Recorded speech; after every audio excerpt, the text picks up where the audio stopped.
going to be continuing our podcast series for our Activism for Academic Freedom unit. And today we're going to be doing a bit more on the background on Iran's historical and political restriction of academic freedom and violations of human rights. We'll be tying that back to Dr. Jalali's case and the continued threat to academic freedom and human rights from Iran. So, we know Iran is facing worldwide protests as citizens struggle under economic crisis, political repression, and growing cultural restrictions. Especially women are particularly affected by systemic discrimination and corruption reaching the highest level of government. And although Iran has an elected parliament and president, real political power lies with the supreme leader, a Shiite cleric who controls the military, judiciary, and state media. The current supreme leader, Ali Khamenei, holds ultimate authority, overshadowing the democratic process. The Islamic Revolutionary Guard Corps, a powerful military force, further undermines parliamentary influence. Despite these challenges, though, Iranians continue to demand their rights using elections as a means to express their will. The UN Human Rights Council mandated the independent international fact-finding mission on the Islamic Republic on Iran on 24th of November 2022 to investigate alleged human rights violation in the Islamic Republic of Iran related to the protests that began there on September 16, 2022, especially with the detention of 14,000 people, including children. German Foreign Minister Annalena Baerbock urged the UN to establish an independent investigation to hold perpetrators accountable. Human Rights Watch support the move, citing Iran's structural impunity and lack of judicial independence, making internal accountability impossible. Although Iran has not cooperated, international investigations can proceed using remote interviews, social media evidence, and other public information. Such actions aim to shed light on Iran's human rights abuses, show solidarity with protesters, and offer support to those fleeing persecution, especially as there are continued threats to human rights and academic freedom within Iran.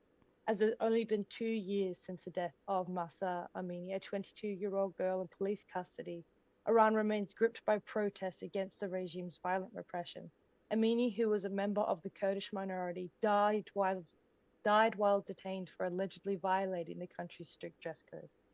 Iranian authorities denied she was beaten, but her death sparked the Women Life Freedom movement led by women opposing the country's restrictive laws. During the movement, 16-year-old Nika Shakami became another tragic symbol of these protests. Her death at the hands of the Islamic Revolutionary Guard Corps, revealed in a leaked document obtained by the BBCI. The report details how Nika was beaten to death by undercover agents after being detained for burning her hijab. Despite evidence from classified documents, video footage, and her mother's testimony, the Iranian regime continues to deny responsibility, and no one from the IRGC unit was punished. As protests continued, more than 300 civilians, including over 40 children, have been killed, sparking global outrage. A UN fact-finding investigation is now underway, aiming to document human rights violation in the hope of future accountability. Yet Iran dismisses the international outcry, accusing Western nations of meddling in its sovereignty. In recent years, Iran has intensified its repression of academic and students critical of the government, with President Ibrahim Raisi overseeing the dismissal of at least 110 academics, far surpassing previous administrations. Many of those targeted supported the Women Life Freedom Movement protests or opposed the regime. Between 2021 and 2023, over 100 scholars were expelled, arrested, or imprisoned, such as in our case, Iranian-Swedish scientist Dr. Ahmadreza Jalali, who has been jailed since 2016 on espionage charges and currently faces the death sentence. Dr. Jalali suffers from leukemia and has been continually denied treatment. Therefore, his condition worsens every day. Due to this extreme repression, it has equally interfered with the autonomy of universities by employing unqualified individuals to take the places of dismissed academics, with the majority linked to political affiliation. In 2024 alone, over 3,000 students were summoned by disciplinary committees for exercising free speech, creating a hostile academic environment.